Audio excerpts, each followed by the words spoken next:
Boa tarde e obrigado por aguardarem. Sejam bem-vindos à teleconferência da Marfrig Global Foods S.A. referente aos resultados do quarto trimestre de 2024. Informamos que a apresentação está sendo gravada e traduzida simultaneamente para ambos os idiomas. Para aqueles que desejam ouvir a videoconferência em português, por favor, clique no botão Interpretação e selecione a opção Português. Para uma melhor experiência, clique em Silenciar áudio original. Estão presentes hoje conosco o Sr. Marcos Molina, fundador e presidente do Conselho de Administração da companhia, o Sr. Tim Klein, CEO da Operação América do Norte, o Sr. Rui Mendonça, CEO da Operação América do Sul, o Sr. Tank David, vice-presidente financeiro, IRI, José Inácio Escoceria, diretor de Finanças Corporativas e, por fim, o diretor de Relações com Investidores, o Sr. Stefan Zolimovski.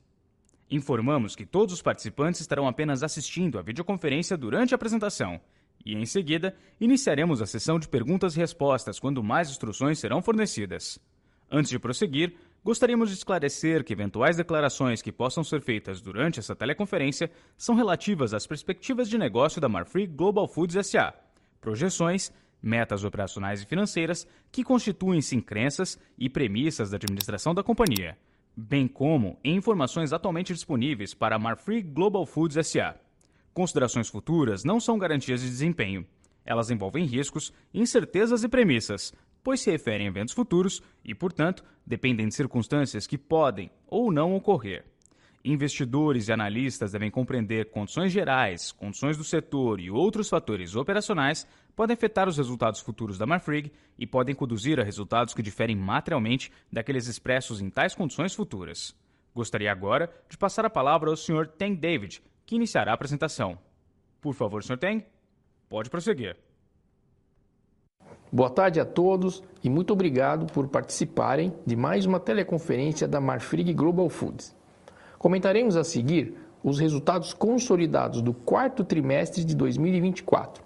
Os resultados consolidados contemplam os segmentos de negócios Bife América do Norte, Bife América do Sul, Operações Continuadas e BRF, conforme normas CPC e IFRS. Começando pelo slide 2, com os principais destaques do quarto trimestre de 2024 e do ano de 2024. No quarto tri 24, geramos 41,3 bilhões de reais de receita líquida consolidada, um crescimento de 22% em relação ao quarto tri 23. Totalizando assim, em 2024, uma receita líquida consolidada de 144 bilhões de reais, 14% maior que a receita do ano de 2023. O EBITDA ajustado consolidado no quarto tri 24 foi de 3,7 bilhões de reais, com margem consolidada de 9,1%. Já no acumulado do ano de 2024, o EBITDA ajustado consolidado totalizou 13,6 bilhões de reais, 59% maior que o do ano de 2023, com margem de 9,5%. Os crescimentos da receita e do EBITDA refletem a entrega da estratégia Marfrig de investimento no modelo de negócios diversificado, tanto em proteína quanto geográfico, e foco no portfólio de maior valor agregado. Também entregamos maior fluxo de caixa livre e lucro líquido. Consequentemente, reduzimos a alavancagem para 2,4 vezes em dólares e 2,8 vezes em reais, que comentarei mais adiante nos últimos slides. Muito obrigado, Tim. Vamos agora passar para o slide de número 7, onde falarei sobre a performance no quarto trimestre das operações continuadas da América do Sul.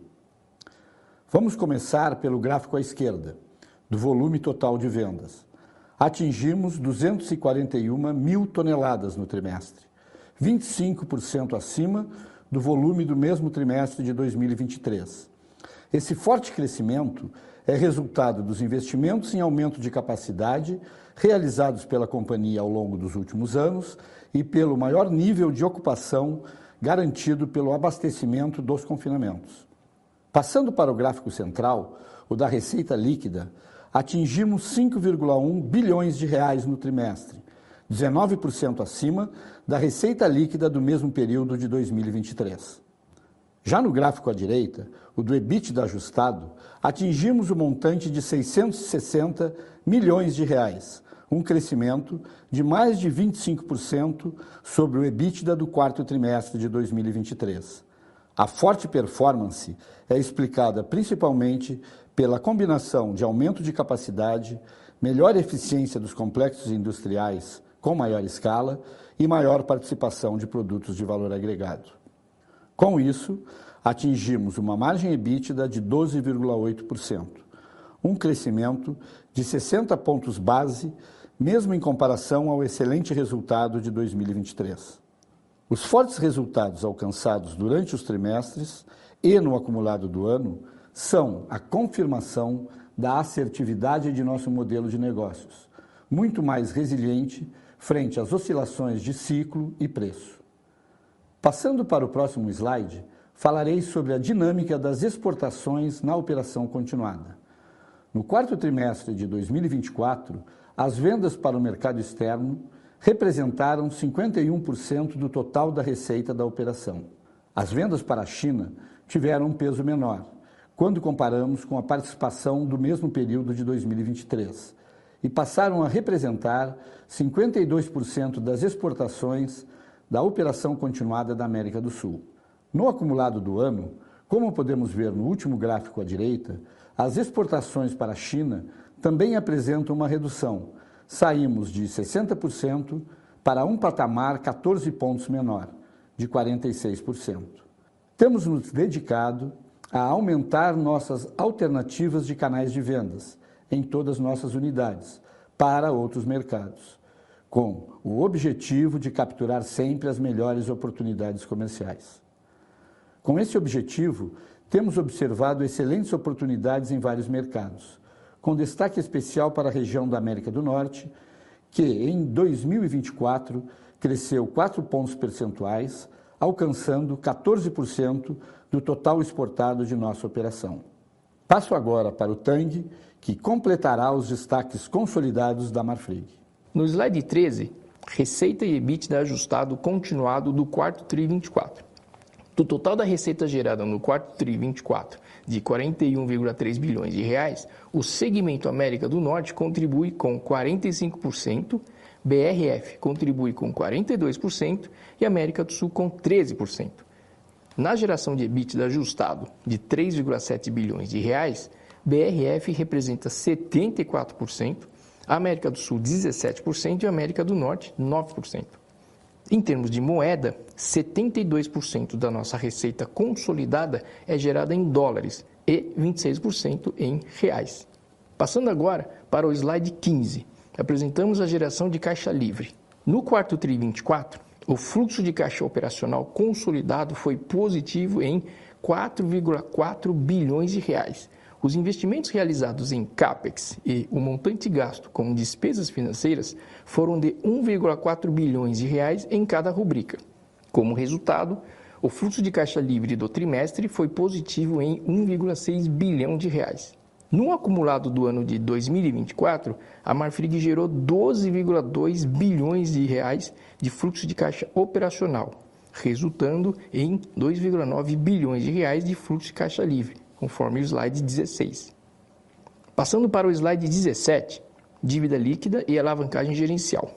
A dívida líquida consolidada totalizou 6,3 bilhões de dólares ao final do quarto TRI 24, uma redução de 12% em comparação com o trimestre anterior. O índice de alavancagem, medido pela relação entre dívida líquida e o EBITDA ajustado dos últimos 12 meses, caiu de 2,86 vezes para 2,47 vezes medida em dólares.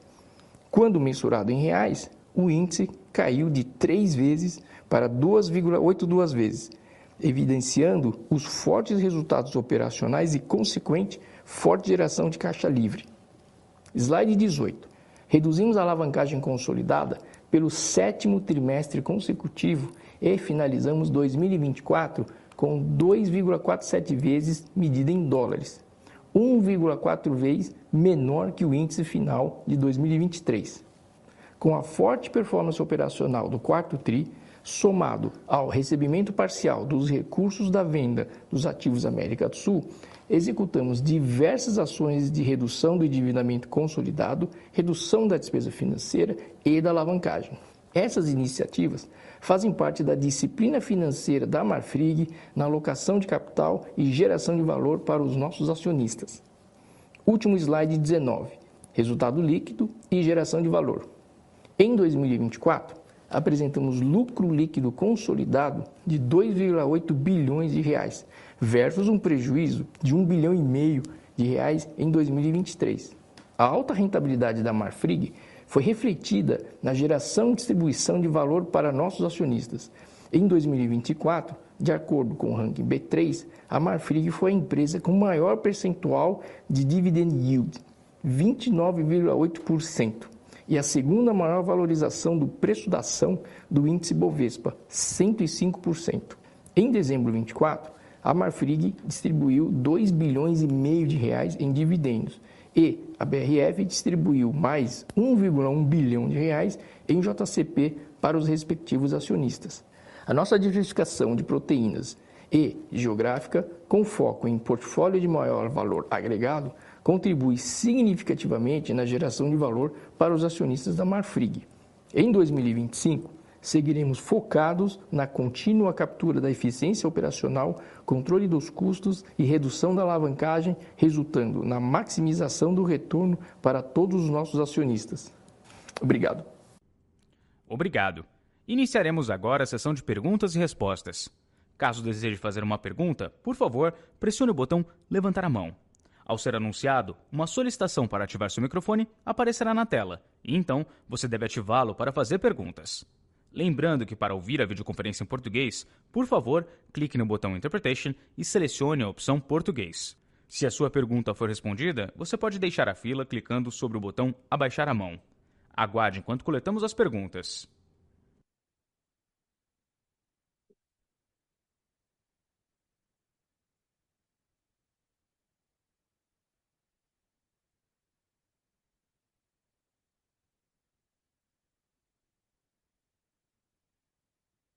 Nossa primeira pergunta vem do senhor Lucas Ferreira, do JP Morgan.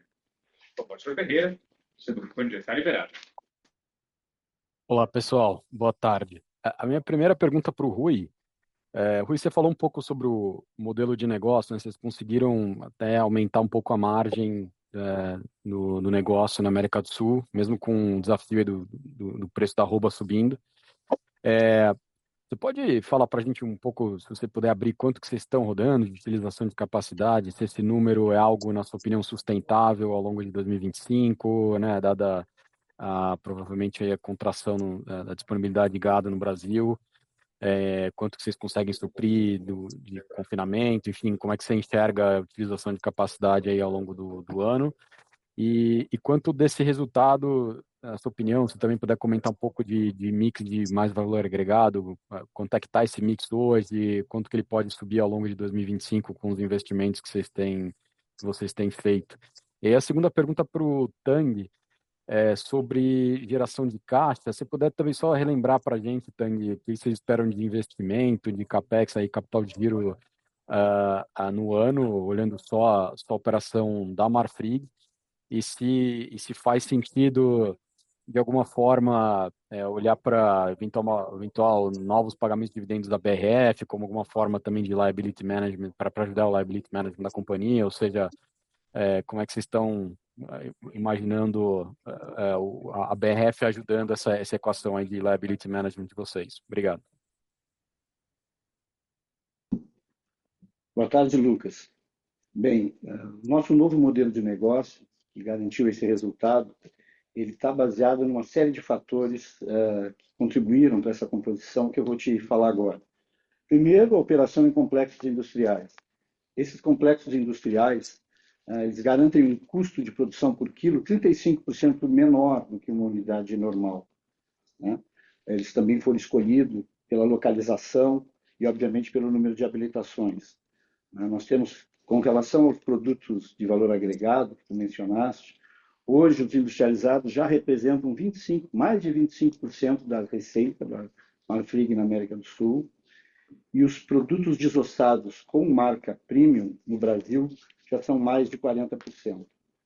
Com certeza tem espaço para crescer nisso, nós estamos trabalhando forte, principalmente é o caso do hambúrguer no mercado doméstico, que segue crescendo. Um outro fator importante nessa composição do resultado foi a diversificação de mercados. Nós obtivemos 35 novas habilitações nas unidades continuadas durante o ano de 2024, além de ter escolhido as unidades para permanecerem que tinham o maior número de habilitações. Então, isso nos dá um range de alternativas muito grande. Então, nós podemos falar complexos industriais, produtos de valor agregado, diversificação de mercado, tudo questões recorrentes. Agora, com relação ao abastecimento de gado, que comentasse, foi um outro item fundamental. O impacto do confinamento garantindo uma ocupação, nós mantivemos uma ocupação acima de 90% na nossa operação de abate, e isso foi num momento que nós lembramos, outubro e novembro, crítico de abastecimento de gado. Nós tivemos uma situação completamente diferenciada, e isso foi fundamental. Quando nós fazemos esse gado do confinamento, tu também garante qualidade e habilitação, isso também são fatores que auxiliam. E um item que eu gostaria de destacar também, o nosso programa de excelência operacional e comercial, que fez uma captura importante durante o ano, em torno de 800 milhões, e também é uma questão recorrente, e que todos esses fatores foram fundamentais na composição desse resultado. E recorrentes. Boa tarde, Lucas, que é o Tang. Vamos então por partes aqui, O capital de giro, você sabe que o capital de giro para 2025 ele vai ser flat, tá? Como a gente costuma trabalhar, mas obviamente respeitando as sazonalidades dos trimestres, certo? Você tem acompanhado aqui. No quarto tri agora, por exemplo, nós liberamos capital de giro, como sazonalmente a gente faz. O CAPEX do BIF para 2025, ele é levemente abaixo do CAPEX 24. Lembrando que nós fizemos os CAPEX em 23, 24, de aumento de capacidade. Então, agora, em 25, temos só os resquícios e os de manutenção. Em termos de liability management, só lembrando, no quarto TRI, nós reduzimos aproximadamente 5 bilhões de reais no estoque da dívida. Então, agora para o primeiro semestre, já temos no pipeline, certo? Já temos preparado, algumas reduções de dívida bruta também. Então, isso só vai ajudar na desalavancagem. Quanto a dividendos do BRF, o conselho da BRF é que vai decidir, certo? Ô, Lucas, só para completar, eu acho que quando você olha a Marfrig sozinha, a geração de caixa dela por ano está sustentável. Mesmo tivemos aí um dividendo da BRF, de juros sobre capital, mas ainda, temos, por exemplo, que vocês não contam muito aí, que é o recebimento ainda do Uruguai, da venda dos ativos do Uruguai, que dá para definir, aí deve ser definido ainda no próximo trimestre, que deve ter uma definição, ou entrar o EBITDA da operação também, que ainda melhora mais a dívida sobre EBITDA e a geração de caixa que o Uruguai traz, que hoje está fora das continuadas. E também, conforme foi o call da BRF, você viu que nós terminamos o ano muito bem e começamos o ano muito bem. E agora eu quero esperar o primeiro trimestre agora, terminar março e abril, que vai ter essa definição, vamos falar assim, do Uruguai, vai ter uma visão mais clara do mercado interno do Brasil, das exportações, preço de grão, para tomar uma definição quanto a dividendos, investimento, mas o que eu posso te adiantar é que a gente está muito tranquilo, muito confortável, tanto na Marfrig como na BRF, e temos flexibilidade mover em todos os lados aí para ficar o endividamento baixo e baixar a dívida bruta e baixar o custo financeiro. Perfeito. Muito obrigado, pessoal.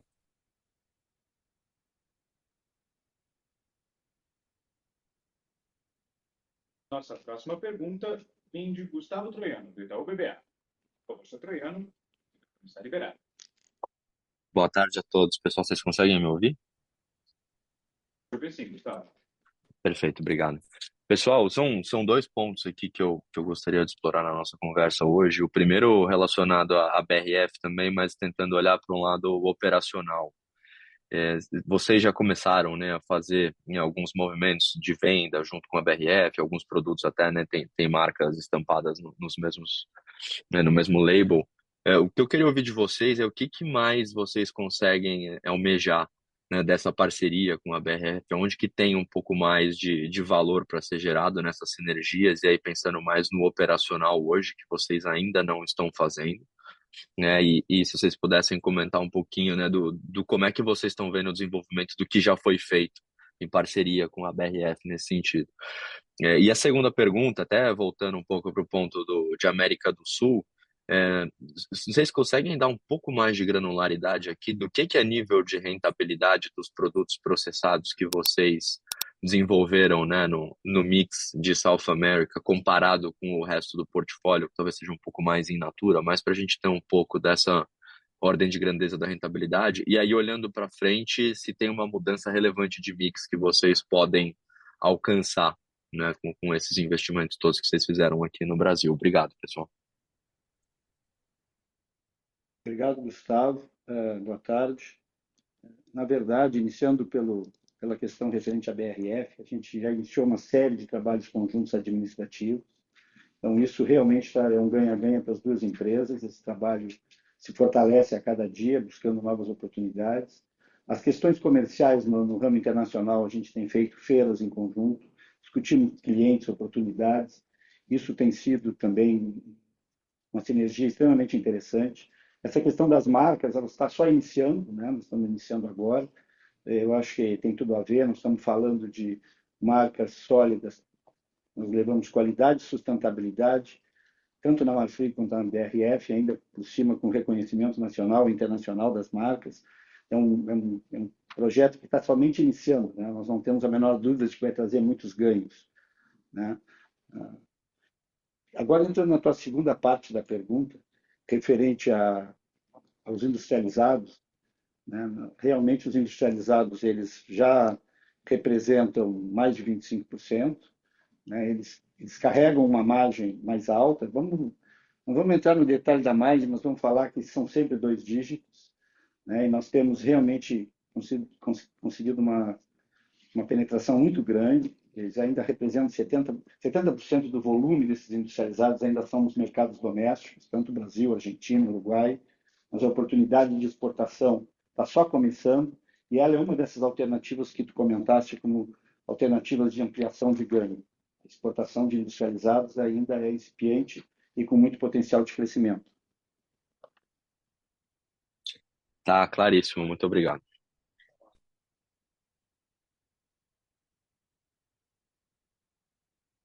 Nossa próxima pergunta vem de Ricardo Boiati, do Safra. Professor Boiati, seu microfone já está liberado. Oi, boa tarde, pessoal. Boa tarde a todos.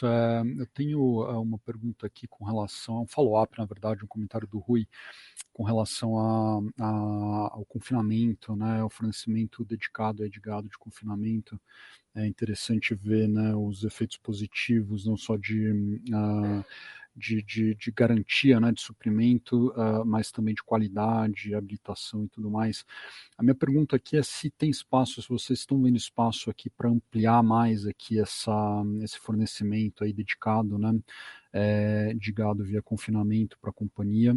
E se, Rui, você consegue de alguma forma quantificar um pouco mais para a gente o que você consegue de prêmio, né, em termos de preço no gado, né, que você recebe aí via o confinamento dedicado, e em termos de spread também, né, o quanto isso contribui versus o fornecimento, vamos dizer assim, a mercado, né, que você que a companhia compra, né?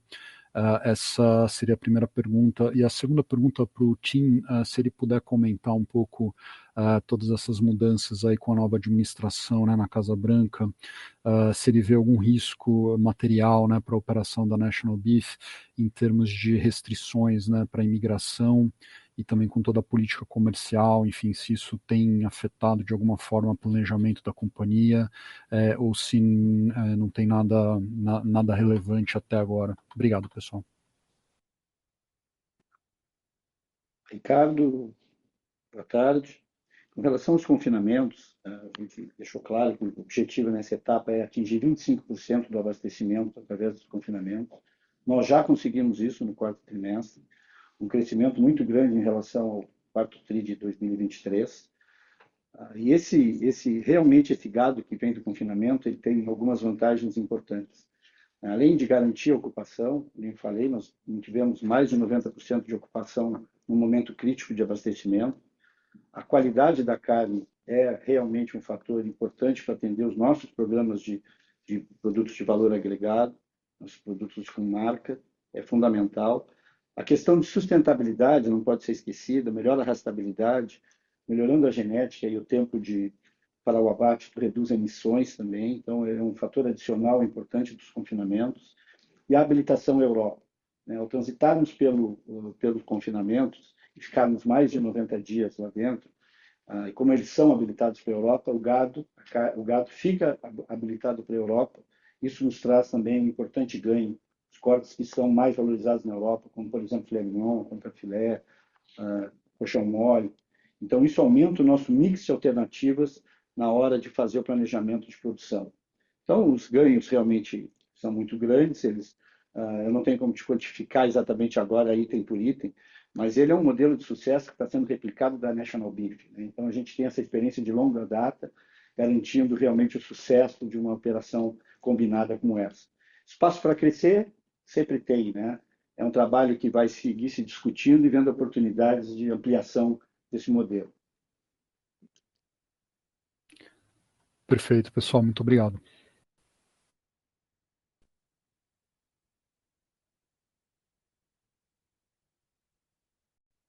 Nossa próxima pergunta vem de Guilherme Palhares, do Santander. Por favor, Sr. Palhares, seu microfone já está liberado. Rui, se puder comentar um pouquinho da utilização de capacidade por aqui. Boa tarde, Guilherme. Falando um pouco sobre os complexos industriais, nós sabemos que o custo fixo, que eu estou falando nas nossas operações, incluindo inclusive o variável de mão de obra, a mão de obra é responsável por 70%, 80% desse custo. E quando a gente fala na redução desse custo, é basicamente pelo volume. Nós estamos falando em unidades abatendo 3.000 bois. Nós já falamos do confinamento, igual da National Beef, nós estamos falando agora de unidades também em um modelo de alto volume. Então, esse alto volume, em todos os programas de melhoria de eficiência e rendimentos que nós estamos fazendo, que propiciam essa redução no custo fixo.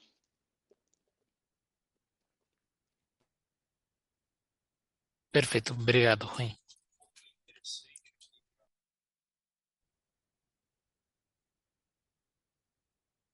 Nossa próxima pergunta vem de Henrique Brustolin, do Bradesco BBI.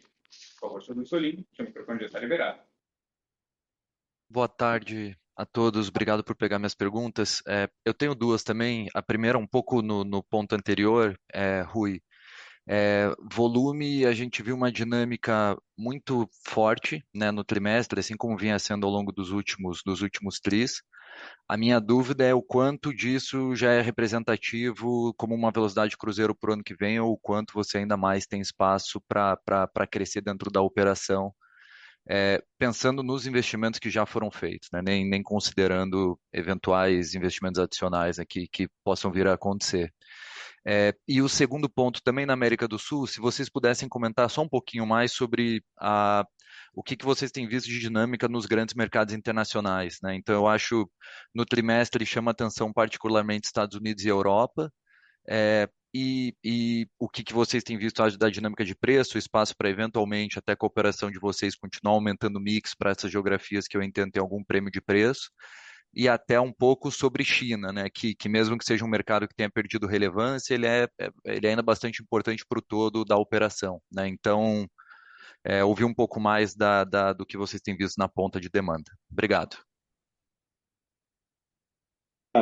Eu vou começar pelos volumes, né? Nós realmente temos a sazonalidade do quarto tri, que nos impulsiona a trabalhar os limites possíveis de dia a dia, de mão de obra, até para capturar excelentes resultados que estavam escolhendo. Mas nós estamos num ramp-up. No final de 2024, nós tínhamos atingido 50% de aumento em relação ao tamanho original dessas unidades no início de 2023. Ainda falta um terço desse crescimento de ampliação de capacidade que vai acontecer nesse primeiro semestre de 2025. Então, sim, essas unidades elas vão atingir em torno de 80% de aumento em relação à capacidade original que tinham no início de 2023.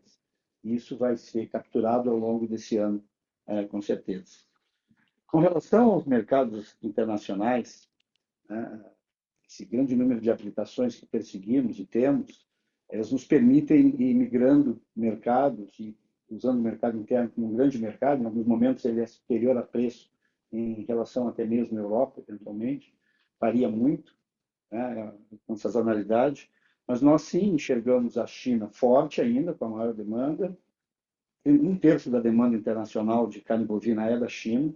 Os preços estão subindo agora, ela precisa ter preço para garantir atendimento de sua demanda, né? E tem uma série de mercados novos, nós estamos em vias de obter a abertura para o Japão, temos também oportunidades no Vietnã, Coreia, além de Indonésia, México. O México renovou o PASIC, o Programa contra a Inflação, retirando completamente os tributos para a entrada do Brasil, mais uma vez, mais um ano em que o Brasil vai exportar para o México sem nenhuma tributação lá dentro.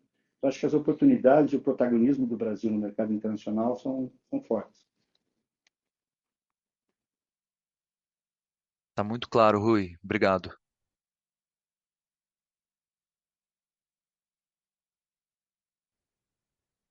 Nossa próxima pergunta vem de Thiago Duarte, do BTG. Bom, professor Duarte, seu microfone está liberado. Obrigado, boa tarde a todos. Eu queria, primeira pergunta, estressar com o Rui a questão, ele falou brevemente aí de acesso a mercados, há duas respostas atrás, e eu queria estressar com ele, ouvir o tamanho, na opinião dele, o tamanho da oportunidade que a abertura do Japão, que de fato parece iminente, ela pode representar para o mercado de exportação de carne bovina do Brasil, né? Quer dizer, Japão e Coreia do Sul, acho que dos grandes mercados e bons pagadores, né, para vários cortes, são, acho que os únicos restantes aí que o Brasil não tem um acesso relevante para carne in natura. Então, queria entender o grau de otimismo e entusiasmo que você tem, Rui, com relação a essa potencial abertura e a relevância que isso pode ter na rentabilidade do negócio. Essa seria a primeira pergunta. E a segunda pergunta, queria aproveitar aqui a presença do Marcos para ouvir um pouco em relação a um tema específico, né? Quando, né, pegando esses últimos 2, 3 anos, né, de toda a trajetória na BRF, e se a gente fosse puxar dessas teleconferências de alguns anos atrás, em algum momento se discutiu potencial de fusão entre BRF e Marfrig. Eu queria aproveitar e ouvir de você, do ponto de vista societário, né, se uma fusão ou algum outro movimento societário dessa natureza ainda fazem sentido do seu ponto de vista, considerando como as coisas evoluíram, tanto na BRF como na própria Marfrig, com os desinvestimentos de plantas na América do Sul, e assim por diante. Esses seriam meus pontos. Obrigado. Thiago, Coreia, Japão, nós entramos agora em Indonésia, México, todos eles contribuem. A gente sabe que o nosso objetivo no Japão não compete exatamente com a carne, por exemplo, exportada pelos Estados Unidos. Nós já trabalhamos o mercado do Japão através do Uruguai, né, com volume significativo. E o impacto é importante no resultado.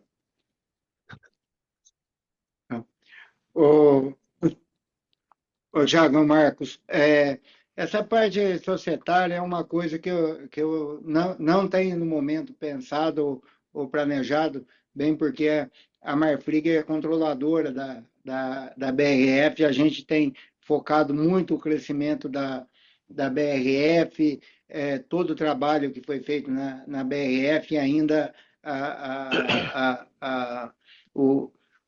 um dos pontos aí, o investimento no colágeno, a planta da China, da BRF, a parte da Marfrig, tem toda a parte de aumento de processado, aumento de marca, também tem essa definição do Uruguai, que a gente tem que ter essa definição.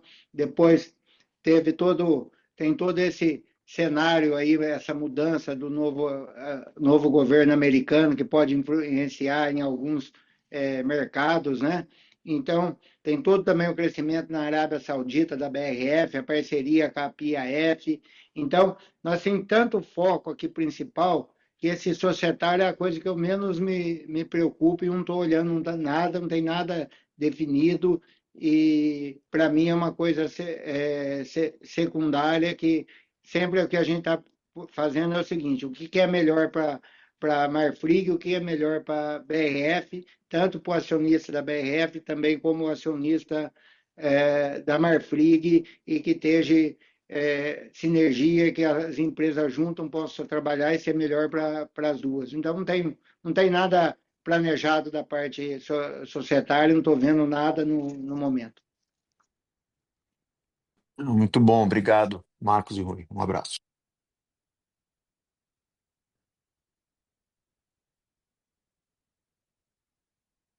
Nossa próxima pergunta vem de Thiago Bortolucci, do Goldman Sachs. Professor Bortolucci, seu microfone já está liberado. Oi, pessoal, boa tarde a todos. Obrigado pela oportunidade da conversa aqui. Parabéns pelos resultados. Eu queria seguir na linha aqui, estressar, Marcos, a tua visão e ouvir um pouco de como o grupo de controle de Marfrig. Se eu olho de 2023 para cá, muito por conta dos buybacks, a participação do grupo de controle na Marfrig saiu de 64% para 72%. Se eu assumo aqui a execução do novo programa que vocês abriram ontem, vocês chegariam perto de 74%, né? Que a gente está falando do free float mínimo aqui de 25%. Hoje, quando vocês pensam a alocação de capital do grupo de controle mesmo, essa oportunidade de criação de valor, fechar o capital da Marfrig é uma opção que está na mesa. E acho que, para além disso, a pergunta agora dado o free float baixo que a companhia tem apresentado, por que seguir como uma empresa listada na Bolsa? Quais são as vantagens que você vê nisso? Obrigado. Eu, particularmente, a gente nunca, essa deslistagem da Bolsa nunca foi pensado, posto na mesa e não está nos planos da empresa, porque você tem vários outros benefícios de estar a companhia aberta. Eu vejo aí esse plano de alocação de capital que a gente fez, tanto distribuição de dividendo, como teve a venda dos ativos do Minerva, tudo como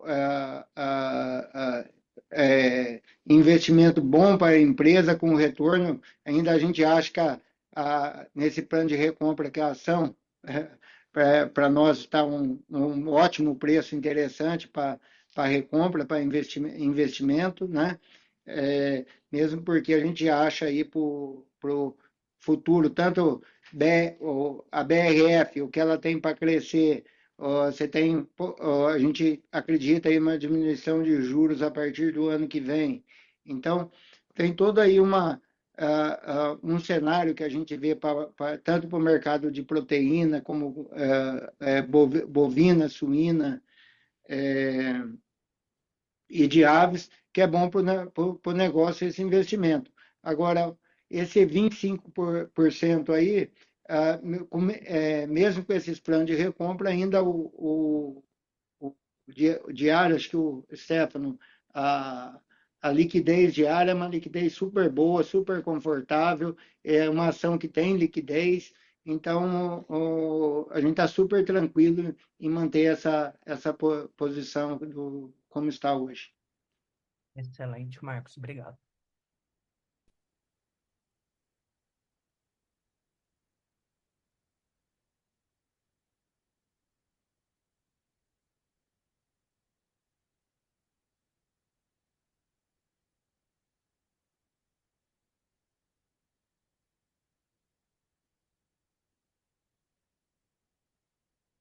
Obrigado. A sessão de perguntas e respostas e a conferência de resultados da Marfrig está encerrada. Em caso de dúvidas, envie sua pergunta para o time de Relações com Investidores através do e-mail ri@marfrig.com.br. Agradecemos a participação de todos e tenham uma ótima tarde.